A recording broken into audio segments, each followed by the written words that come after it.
سبحان الله العظيم.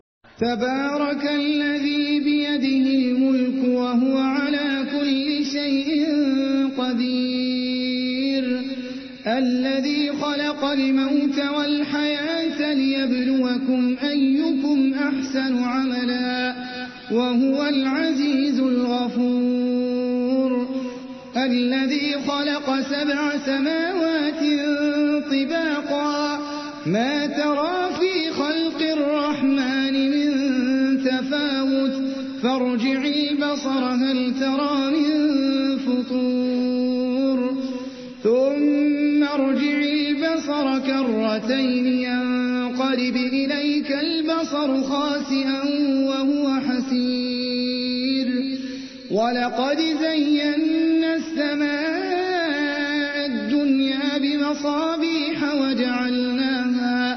وجعلناها رجوما للشياطين وأعتدنا لهم عذاب السعير، وللذين كفروا بربهم عذاب جهنم وبئس المصير.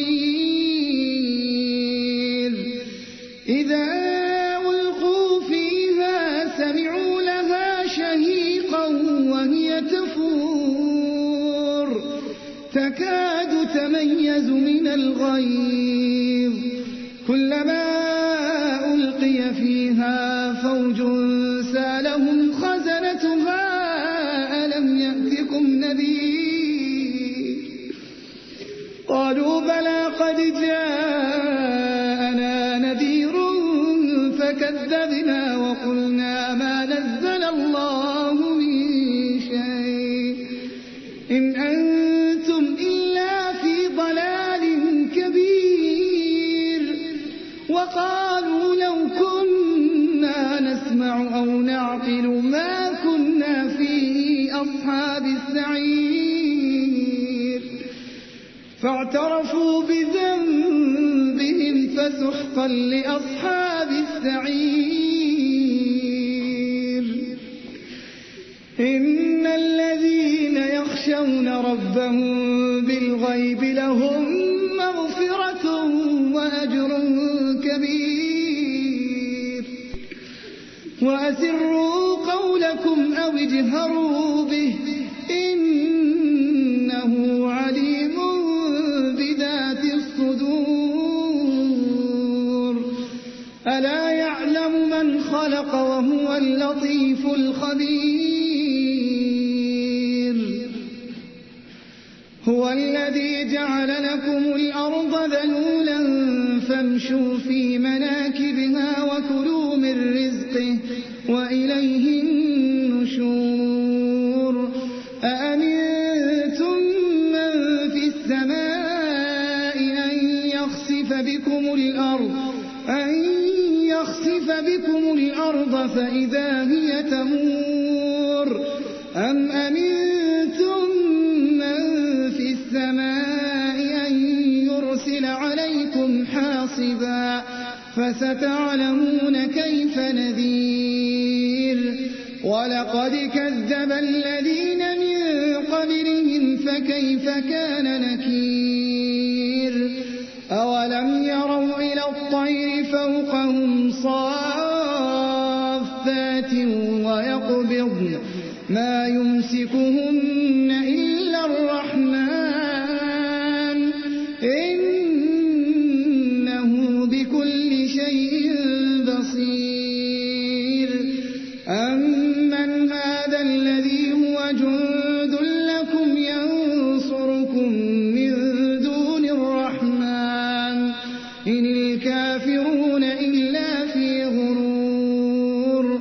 أمن هذا الذي يرزقكم إن أمسك رزقه بل لجوا في عتو ونفور. أفمن يمشي مكبا على وجهه أهدى أمن يمشي سويا على صراط مستقيم. قل هو الذي أنشأكم وجعل لكم السمع والأبصار والأفئدة قليلا ما تشكرون قل هو الذي ذرأكم في الأرض وإليه تحشرون ويقولون متى هذا الوعد إن كنتم صادقين قل إنما العلم عند الله وإنما أنا نذير مبين